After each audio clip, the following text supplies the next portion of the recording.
ladies.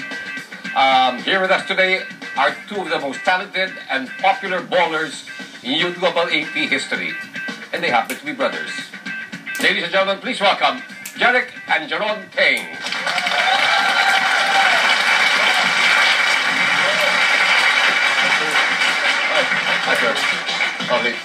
Okay, thank you, sir. Please sit down. So, how are you? Good. Busy, no? Mas patindi pa yung mas patindi yung araw nyo kaysa sa artista. Hindi naman. I think every show in town has wanted to see you.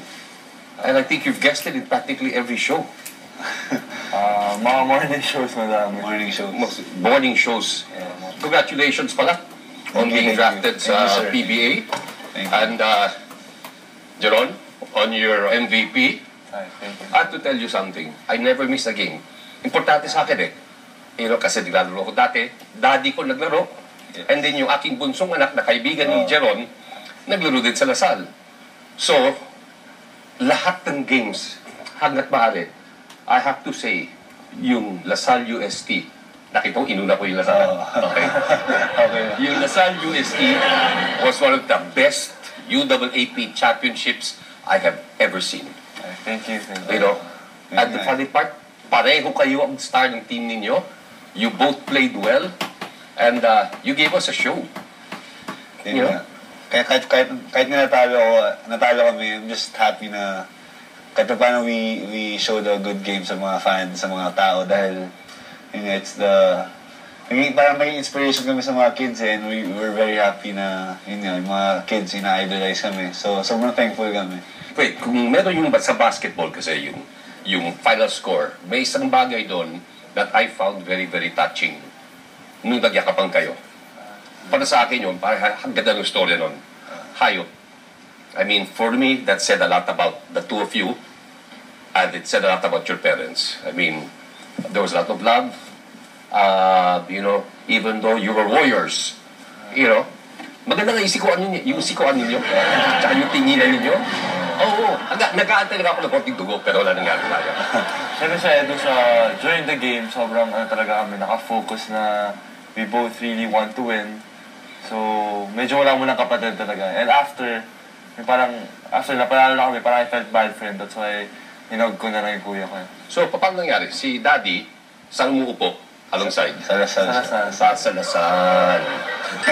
Si Mami? USD.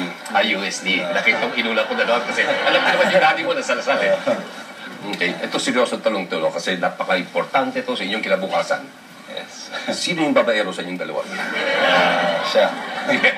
Lasal. Ang sakit mo magsalita. Wala namang ganyan doon. Mas lapitin lang ng mga girls sa Lasal. Mas lapitin ng girls yung mga Lasal. Lasal. Tulad ng nabanggit ko kanina, si Jeron is a friend of my son at nagpunta siya sa bahay ng isang araw. Mga kaibigan, ito gusto ko lang ipabalita sa inyo. Bukod sa napakagaling maglaro ni Jeron Teng, napakalakas po niyang kumain.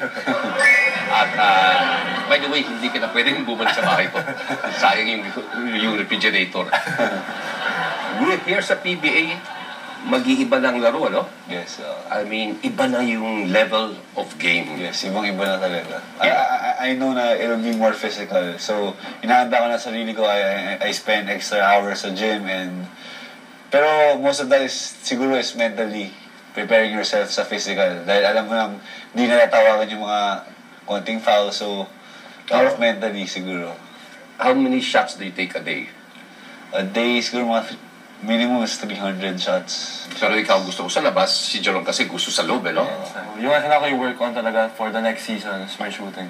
Sa labas, to sa open up labas. the defense, di ba? And will you work on your foul shooting also? Papaturo na ako Hindi ko nakalaban. Thank you. Hindi ba uncomfortable pag yung coach, like in the case of Pido, pare, dikitan nyo yan si Teng, you know, tapos nakikinig ka? Actually medyo nasanay na kami, pero yun nga, hindi yung maalis yung doubt sa mga tao, sa mga coaches, sa teammates ko na parang pag kami nagbantayan, baka pagbigyan ko si Jeron. Nakanayari yan. O kaya baka pagbigyan niya ako. So medyo mahirap for us, kaya as much as possible to sa finals. Ayaw namin magtapat. Pero syempre, hindi mo maiwasan pag tapat kami. Basta nag-usap na kami na just play our game. No, actually, punta ako ng UST eh. And then nakausap ko si Aljon Mariano, si Abdul at si Sheriff. And then ginawa sa akin, pinagsuot pa ako ng dilaw na, na t-shirt. At sila naman nagsabi na talagang they went all out talaga. The team wanted to win. Kailang may breaks of the game. Actually, we had a lot of chances really to win the game, pero yun nga, siguro it wasn't really for us. Talaga nasa Lasal siguro talaga. Pero ako naman, I'm really happy. I'm also happy dahil mas sinatalo ako, at least kapatid. Yeah.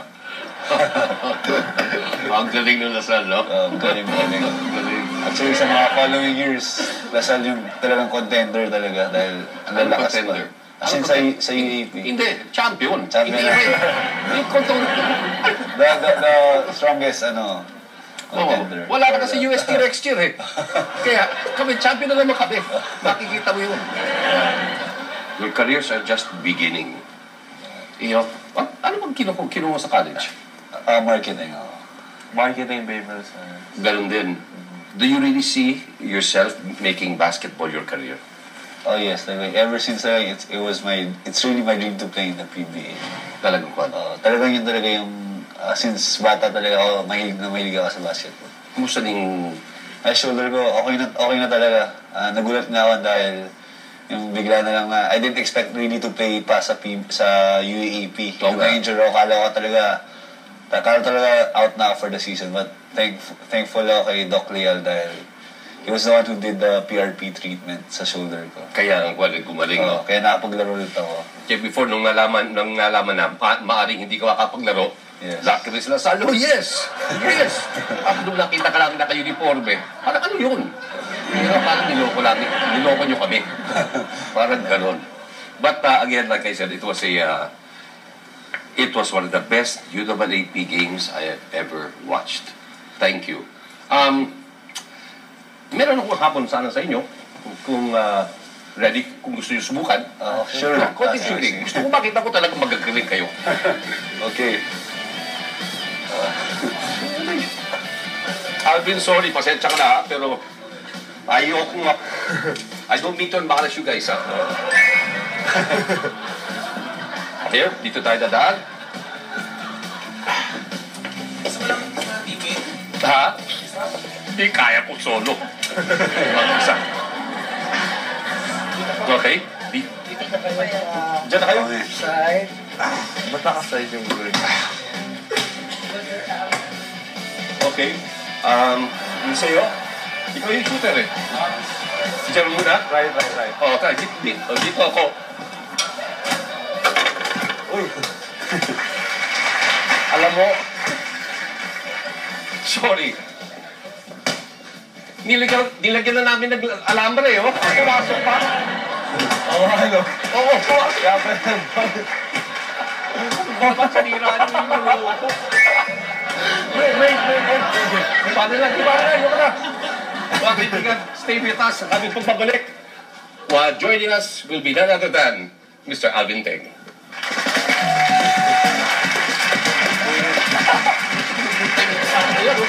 Kaya wala yung masunod.